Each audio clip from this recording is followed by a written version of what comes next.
আসিফ নজরুল যদি রয়ের থেকে 1 টাকা খায়, আসিফ নাহিদ রয়ের থেকে 100 টাকা খায়। যমুনা থেকে প্রায় 40 কোটি টাকার মতো উপদেষ্টারা খেয়েছে। হাসানাত সারজিৎ এরা কিন্তু রক্তের সাথে বেমানি করছে। সারজিৎ হাসানাত হচ্ছে এই আন্দোলনের একটা অংশ, তারা লড়াই সংগ্রাম করেছে, এই পর্যন্ত আমরা মেনে নেই।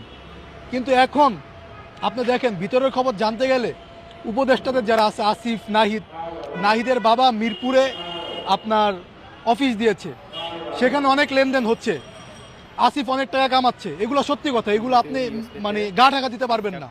সারজিৎ হাসানাত আন্দোলনের সময় আপনারা দেখেছেন প্রধানমন্ত্রীর কার্যালয়ের যে উপদেষ্টারা আছে তাদের সাথে বসেছিলেন, বসে তাদের সাথে কথা বলেছেন, এবং তখন নেট ছিল না, গণমাধ্যমের কাছে তারা নিউজ দিয়েছিলেন যে এই আন্দোলন স্থগিত করা হলো, আমরা এই আন্দোলন সামনের দিকে আর আগাবো না।